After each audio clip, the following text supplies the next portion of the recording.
It's early morning again. Seems to be my theme when I film. The lighting's not great, but it is what it is. This is my fish tank up here. It actually looks, I think, in the screen like there's a bunch of algae, but it's not. It's plants. We got Shasta here, and Higgins is here. Can't see much of him. He's hiding behind his foot. You hiding your nose behind your foot. Or you're chewing on your back foot. Is it itchy? Got itchy on your toe? So, I didn't actually have a very good start to the day this morning, but just something on your beard. But my voice has come back, so I thought I'd try to do one of the videos that I've been wanting to do. The video is about a little bit of overall history on our dogs so that you could learn a little bit about them. If I'm looking off to the side, right to the side of the camera, I have a board up with some notes on it to keep me on track. And I'm going to start with Shasta. That's why I made her sit with me. She's not really thrilled about it, but she's a good girl. She doesn't prefer to cuddle. But, so yeah, I'm going to start with Shasta.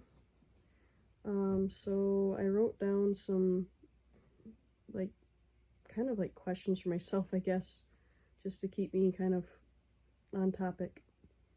So the first thing I wrote down is, to talk about was what I was looking for in a dog when I was looking for her.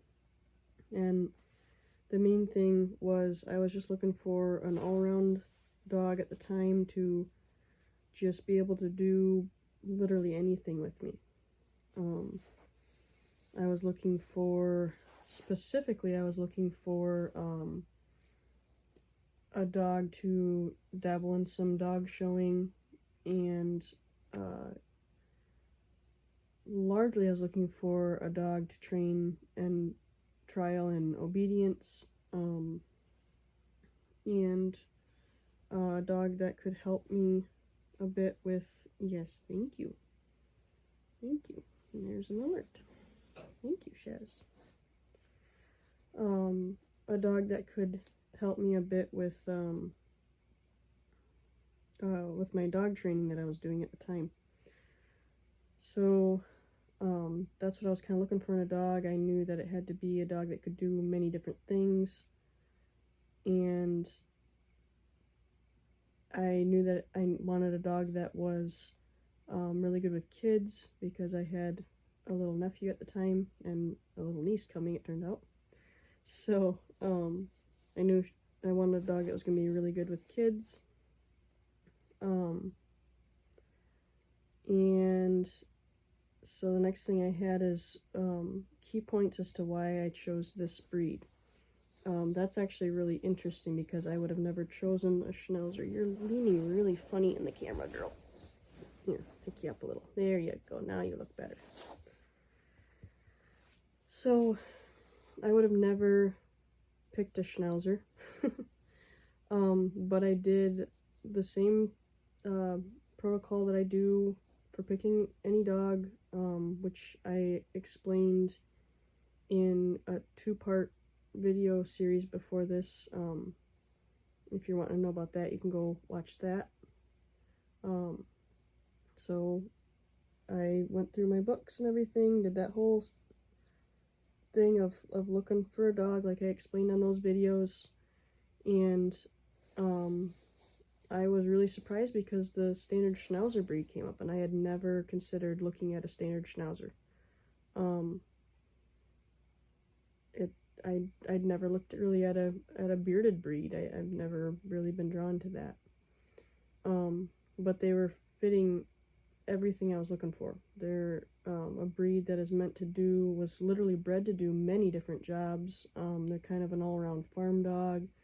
They're bred to be really good with kids, actually watching over the children of a farm and stuff. They were bred to do a little bit of ratting, a little bit of herding, a little bit of hunting, and just kind of be a handy dog around a farm. They are a working breed. They're one of the smallest, if not the smallest, breed in the working category. They do not have any terrier in them, not the standard size, which is what she is. And yeah, they're kind of an all-around dog. And then I have up here to talk about the main original purpose of getting her from the breeder I got her from.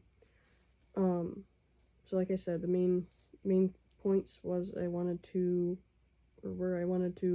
show, and I wanted to do obedience trials mainly, and have an all-around dog that could help me with just being a companion, doing farm stuff. And at the time, I was looking at all the different Schnauzer breeders that were in Michigan. I didn't want to travel outside of the state. And I was looking at different breeders, and at the time, nobody had any puppies that were what they would call show quality. Nobody had any. There was one other puppy in the state available at the time. It was a male, and it was a black pet quality standard. And the only other, yes, I know, thank you. The only other puppy available was, there was a breeder. I'm not going to mention her breeder by name because she's no longer breeding standards, so there's no point to that. But she had had one puppy left that she had kept for showing purposes. And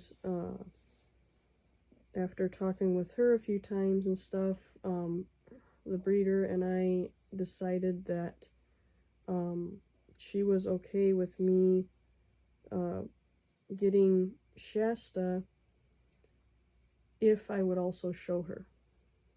So that was kind of the agreement, which I wanted to dabble in showing anyways. And since the breeder had planned on keeping her, she was a little bit older than normal, not much. She was either 12 or 14 weeks, I can't remember. I think she was 12 weeks. She may have been 14 weeks, though, I can't remember. But I ended up driving to get her, and yeah, that's why I got her. Is originally for a sport and a farm dog first, then a sport dog, and also a show dog. So then I have other things or jobs that the dog ended up doing, and that's a very long list for her. I'm probably not going to remember all of it, but because I didn't write down the different things, but some of the things that she has done, I did show her. She did well. Showing, confirmation, we did rally, and obedience, we did a little bit of agility. She was a therapy dog with Therapy Dogs International, TDI, passed all their testing, which of course prior to that we needed to have like CGC, CGCA. She did all that stuff. She has done and still does blood tracking for the recovery of wounded game. We will track wounded deer and recover those for the hunters. She has helped me train many dogs when I was doing dog training. So that's usually labeled as like a mentor dog or a helper dog. She has done a little bit of herding, but only on the farm, not officially, because I don't know anything about training a herding dog. That's not my field of expertise. I focused more on obedience training. She has done, let's see, what else has she done? She has done some barn hunt. She enjoys being a bit of a ratter on the farm. She has hunted, I've hunted pheasants with her. Let's see what else. I can't think of what else right now. There's a lot of things that she's done. And then, of course, now she has become my service dog, and that is her main job now. And then I wanted to talk about how the dog was raised specifically for its original job, like why, you know, how did I set her up for her original job well. And then second to that is how is that early raising for a different job now affecting her job. And so the first part of that is originally she was obviously being raised for showing and sport environment and farm environment. So she went everywhere pet friendly with me. She went on a lot of vehicle rides. She did go to dog parks, which that's a controversial subject, whether to take dogs to dog parks or not because of issues there. But at the time we did go there when she was young. She also was exposed to many different dogs coming, going because of my boarding and training kennel here. So she, from right when I got her, she was exposed to a lot of different dogs, and the idea that dogs, you know, strange dogs that she doesn't know are around, and it's normal. And of course the dog show environment can be kind of crazy. A lot of dogs and people running everywhere, late for rings, and a lot of different smells, not only of all the dogs and the people and just the environment, but there's also all the grooming smells of the grooming area and stuff like that. A lot of different environments. Some shows were coupled with other shows on the fairgrounds at the same time. So like sometimes there was horse shows, which I had horses anyway, so she was used to being around horses. So there's just a lot of different environment pieces there that she grew up doing and being a part of. And I played scent work type games with her at home to hone her nose, and all those things. Just a very well-rounded beginning of life, experiencing many different scenarios, many different situations. Really made her a well-rounded dog for her original job of being a farm dog and a sport dog and a show dog. So that it worked really well raising her that way. And how that affects her current job, her being a service dog. For the most part, I think it affects it, the effect it had for it is really good. For the most part, I mean, that's what you want to do, is expose them to many different environments. She's not fazed by much out there while she's working. So I think it was really a good thing in that aspect. The only thing that is kind of a negative to how I raised her versus to her job now is since I was going to these shows in other cities and stuff like that, this breed does have the ability to be trained for being protective. I did not train her, which now that she's a service dog, obviously I'm really glad that I hadn't, otherwise she wouldn't be able to be one. But I had looked at possibly getting into Schutzhund with her, and I never did, which is really good now, because she wouldn't be allowed to be a service dog if she had been trained for that. but I had encouraged her to basically like watch out for things. So I had taught her a phrase, which I'm not gonna say now because she'll react to it. I had taught her a phrase so that when I would leave my vehicle, she would be basically like on guard. And so that if I was getting gas at a gas station in a city I didn't know and I'm, by myself or whatever, that way I would leave the window down and I would have her on guard mode where she looked like she was watching for people.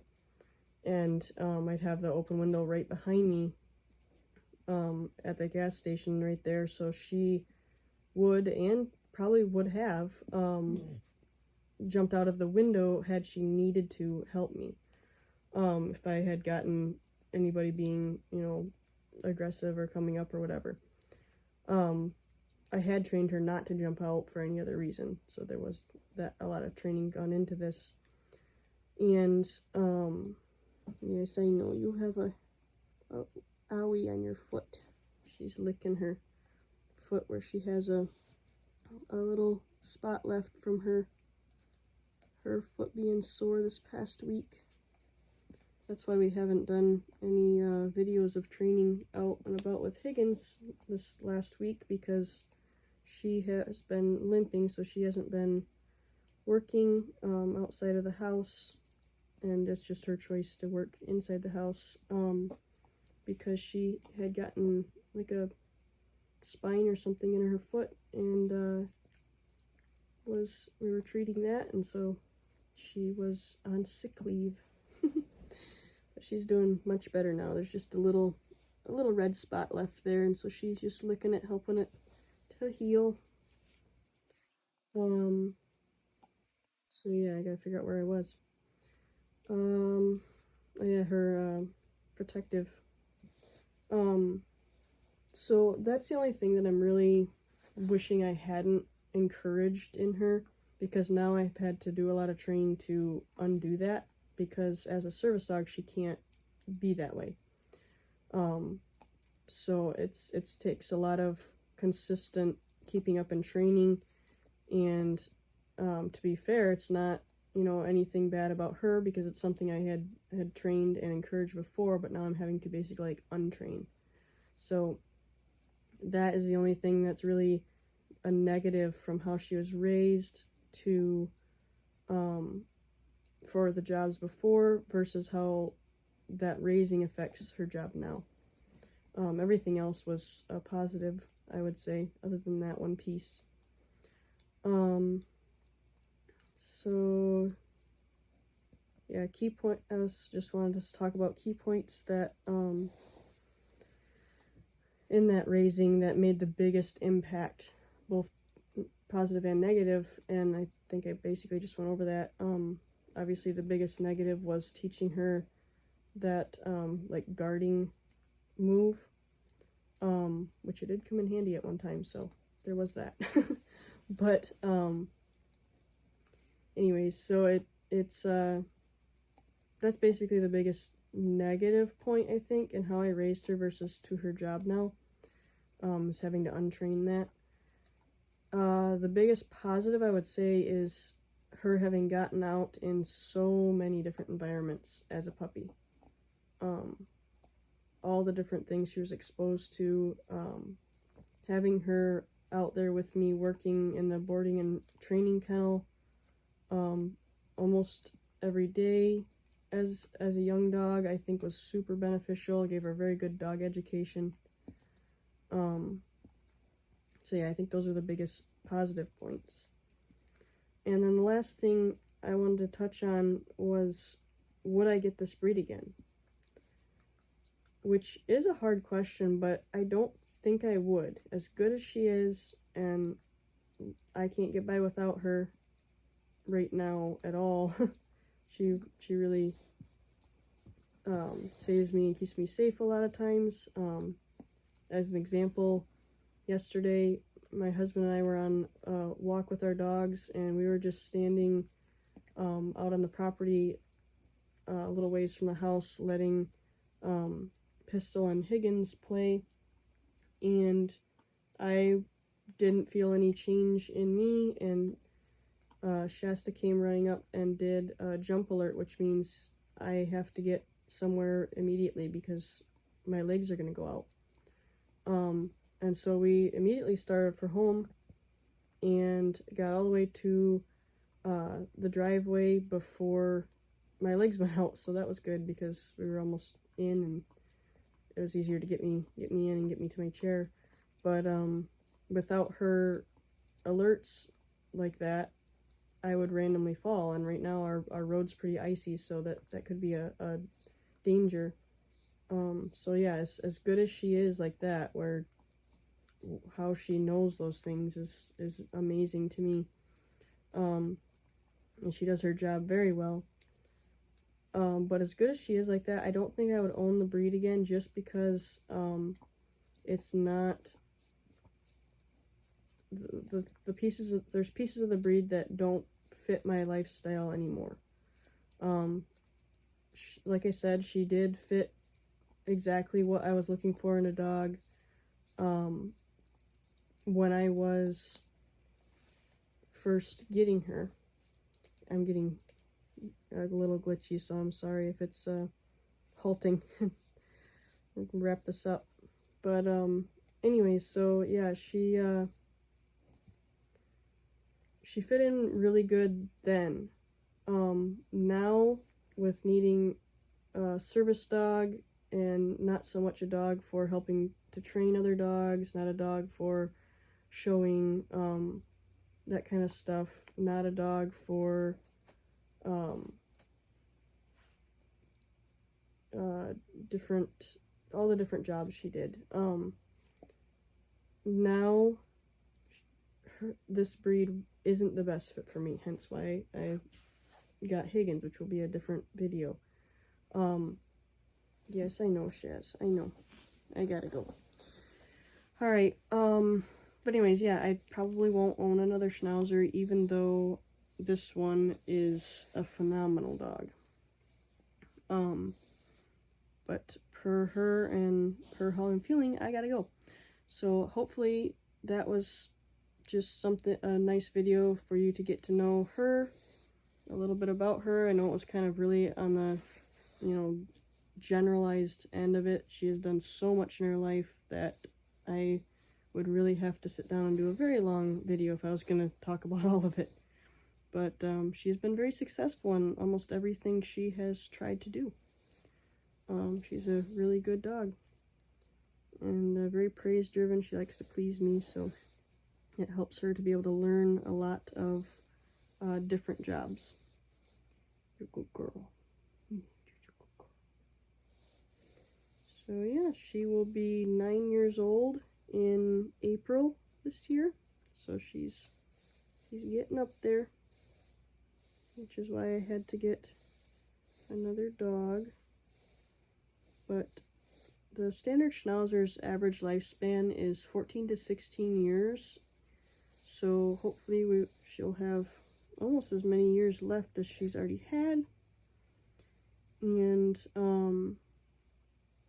our dogs do tend to live past their normal range, which we always goof around and say they live past their expiration date. So she's got good chance of living a lot longer. So that's really good. We need her around as long as possible. But I don't want her to have to work in her old age if she doesn't want to. There are jobs that I'm starting to need that she can't do, like some light mobility stuff, so all those pieces came into effect of why we end up having to get another dog, and I'll go over all those points when I do one of these talks talking about Higgins. So, hope you enjoyed it. It's just a little bit about her. If you liked it, you can click like. It'd let me know that you enjoyed it. If you want to see more, you can subscribe. And yeah, if you know anybody who'd like to watch it, you can share it to them. So, hope you guys have a good day.